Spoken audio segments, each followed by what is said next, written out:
Hello viewers, अस्सलाम वालेकुम Pakistan. This is your host Amna Adil और आज हमारे साथ मौजूद है मलिक प्लस अहमद कॉरपोरेशन के मालिक अली असगर चौधरी साहब। उनसे जानेंगे कि ओवरसीज़ पाकिस्तानियों के लिए पाकिस्तान में कैटल फार्मिंग के क्या मौके हैं और कैसे सरमायाकारी की जा सकती है, और भी बहुत सारी मालूमात जानेंगे। हमारे साथ रहिए। अस्सलाम वालेकुम। चौधरी साहब, कैसे हैं आप? जी अल्लाह का शुक्र। सर, पहला सवाल मेरा आपसे ये है कि ओवरसीज़ पाकिस्तानियों के लिए कैटल फार्मिंग में पाकिस्तान के लिए कैसे सरमायाकारी की जा सकती है? शुरू करते हैं जी, रब के नाम से जिसने हमें जानवरों से अफजल बनाया और 2 पाँव, हालांकि उन 4 पाँव से बेहतर नहीं थे जो जन्नत की दौड़ से बाहर हैं। हमने आपने सवाल पूछा है तो इसमें बड़ी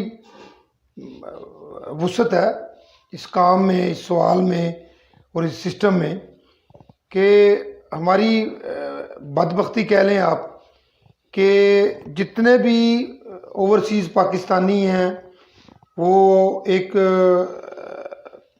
प्रदेश का जो एक स्ट्रगल में जो वहाँ पे फेस कर रहे हैं, तो एक स्ट्रगल का जो दौर है उनके पास, तो उसमें पोजीशन ये है कि वो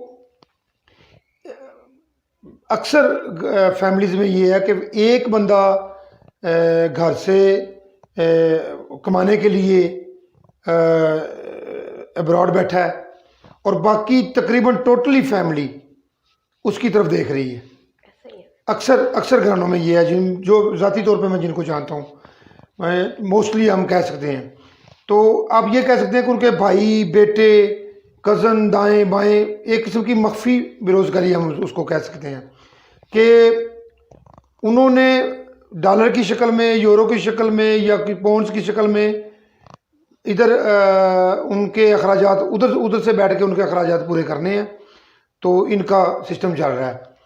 तो जिस तरह आपने पूछा है तो मेरे ख्याल में ठीक है, वो वहाँ बैठे अच्छा ज़र मुबादला कमार बना रहे हैं। पाकिस्तान के तरक्की में उनका बड़ा हाथ है, लेकिन इसको हम थोड़ा सा अगर मज़ीद जदीद रंग की तरफ ले आए तो मेरे ख्याल में ये हो सकता है कि जो फैमिलीज़ पीछे ओनली उनके ऊपर डिपेंड करके बैठी हैं, तो वो फैमिलीज़ के जो पीछे मेंबर्स हैं वो बड़े अच्छे तरीके से, जैसे पंजाबी में कहते हैं कि ध्याने लग सकते हैं, वो बड़े अच्छे तरीके से मैनेज हो सकता है उनका कोई ना कोई साइड बिजनेस के तौर पे। यानी कि मोस्टली फैमिलीज़ जो है ना वो रिलेटेड हैं, ये फैमिली बैकग्राउंड उनका ये ज़राअत के साथ, एग्रीकल्चर के साथ और विलेज एरियाज़ के साथ।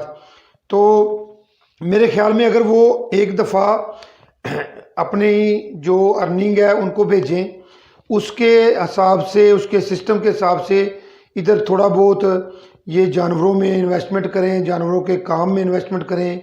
बकरियां हैं, इसमें शोबे काफ़ी हैं, इसमें दूधियल जानवर हैं, इसमें लाभ का भरा करे वो गोश्त वाले हैं, फैटनिंग का काम है, कुर्बानी का आगे जाके बड़ा अच्छा सिस्टम है। तो उनकी जो पीछे फैमिली बैठी है वो बड़े अच्छे तरीके से, बड़ी आसानी के साथ उन भेजे गए रकूम से और उन भेजे गए पैसों से बड़ी अच्छी इन्वेस्टमेंट बना के और बड़े अच्छे तरीके से वो मैनेज करके वो एक सिस्टम क्रिएट करके उसमें मुल्की लेवल पे भी फ़ायदा होगा, फैमिलीज़ को भी फ़ायदा होगा। और अगला बंदा जो बाहर बैठा है, वो किसी उम्मीद पे गया है, वो किसी आस पे बैठा है, वहाँ पे वो जब वापस आएगा तो उसके लिए भी कोई रिटायरमेंट की लाइफ के में आके कुछ ना कुछ, कोई ना कोई बैकअप होगा। बिल्कुल। हाँ, ये मेरे ख्याल में ये किया जा सकता है। जी बिल्कुल। इस हवाले से क्या मनसूबाबंदी देखते हैं आप? मनसूबाबंदी देखिए, हम ना उसमें मनसूबाबंदी ऐसा मेरे ख्याल इतनी बड़ी कोई गवर्नमेंट के इदारों को या किसी को इन्वॉल्व करने की भी ज़रूरत नहीं है, या अपने तौर पे भी पर्सनली भी बहुत बड़ी मनसूबाबंदी की ज़रूरत नहीं है। ये एक सिंपल सा सिस्टम है। जैसे ये पिछले दिनों में हमारे एक दोस्त हैं इटली में, उनका माशाल्लाह बड़ा अच्छा रेस्टोरेंट का काम है, फास्ट फूड का, और इधर आए थे ये लास्ट वीक में हमारे पास, यहाँ तशरीफ़ लाए थे। तो उनके साथ जो नेगोशिएशन हमारी हुई है टेबल पे बैठ के, तो वो इस बात पे कन्विंस हुए हैं बड़े अच्छे तरीके के साथ। उन्होंने हमारे साथ एक प्रोग्राम भी रिकॉर्ड हुआ है, ऑन द रिकॉर्ड मौजूद है। तो वो इस बात पे एग्री किया उन्होंने कि मैं इधर पाकिस्तान में जो मेरी सेविंग होगी वहाँ से इटली की, वो मैं पाकिस्तान में आप लोगों के साथ कोलैबोरेशन के साथ और मिल के, एक उनके दोस्त हैं हमारे दरिया चनाब के किनारे पे बेले का एरिया जो चराई का ग्रेजिंग का बड़ा वसी एरिया है, वहाँ पे उनके साथ मिल के करेंगे हमारा निगरानी में। एक उन्होंने, ये आपको मैं मनसूबाबंदी की उस तनाज़र में बता रहा हूँ, एक उन्होंने हमारे मशवरे के साथ एक ब्रीड है, मसलन राजनपुरी ब्रीड है बकरी की, तो राजनपुरी ब्रीड पूरे पाकिस्तान में कुर्बानी के दिनों में, आम दिनों में बड़ी नफीस ब्रीड समझी जाती है, लोग उसको बड़े हाथों हाथ लेते हैं ख़रीदार। तो उसमें उन्होंने क्या किया कि हमारे मशवरे के साथ हम चाह रहे हैं कि उधर राजनपुर के रीजन में एक वो सिस्टम हम बनाएं कि वो ब्रीड वहीं पे पले, क्योंकि वो पंजाब के दीगर इलाकों में या सिंध या बलूचिस्तान में जाए तो वो डिस्टर्ब करती है, अपने आप को भी डिस्टर्ब करती है, इन्वेस्टर को भी डिस्टर्ब करती है, बड़ी हसास सी सेंसिटिव सी ब्रीड है। तो हम वहीं चाह रहे हैं वो रख के वहीं पे उसकी ब्रीडिंग हो, वहीं पे उसकी नस्ल कशी हो, वहीं पे सारा सिस्टम हो। तो 70 एकड़ ज़मीन उन्होंने वहाँ ख़रीदी है, और एक चनाब के हफ्जाबाद में चनाब कंडे पे किनारे पे वो फार्मिंग कर रहे हैं अपने दोस्त सलाल हैदर भट्टी के साथ मिलके। एक उधर उन्होंने भाई वगैरह के सुपरविज़न में वहाँ कर रहे हैं, हम पूरी निगरानी करेंगे उनकी। तो वो उन्होंने ये मनसूबाबंदी की है, आपने मनसूबाबंदी का हवाले से किया, इसमें कोई गवर्नमेंट की कोई किसी की कोई इदारों की ज़रूरत नहीं है, कोई लंबी चौड़ी मनसूबाबंदी की ज़रूरत नहीं है।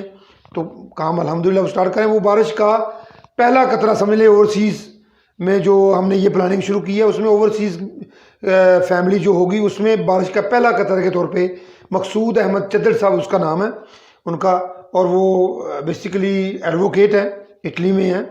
तो बोलोनिया शहर में उनका एक 3 ब्रदर के नाम से फास्टिंग का काम है।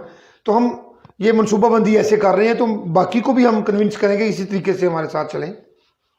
बिल्कुल सही। चौधरी साहब, आप मुझे ये बताएं कि आप मलिक प्लस अहमद कॉरपोरेशन के मालिक हैं, तो आप इनको कैसे हेल्प आउट कर सकते हैं, कैसे मदद कर सकते हैं इनकी?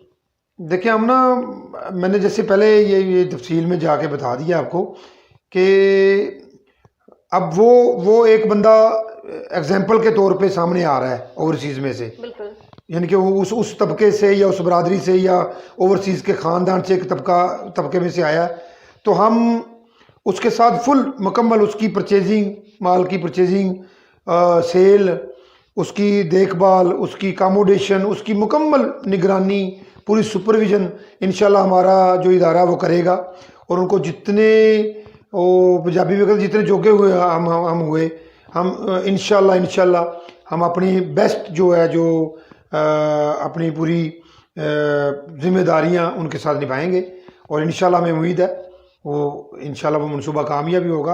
और बाकी लोगों के लिए भी मेरा ये मैसेज है कि इसी तरह फर्दन भी आएँ, चाहे इकट्ठे होके आएँ, सारे पाकिस्तानी अपने पाकिस्तान के बारे में सोचेंगे, और साथ में फैमिलीज़ का भी कुछ ना कुछ बनता जाएगा, और हम अपने मुल्क के लिए भी कुछ अच्छा कर सकेंगे। मेरा तो यही मैसेज है। Thank you very much. हमारे साथ अली असगर चौधरी साहब मौजूद थे। ओवरसीज़ पाकिस्तानियों के लिए जो मौक़े हम लोग फराहम कर रहे हैं वो हमने डिस्कस कर लिए। उम्मीद करती हूँ आपको आज का प्रोग्राम बहुत पसंद आया होगा। अभी तक के लिए अपनी मेज़बान आमना आदिल को दे इजाज़त।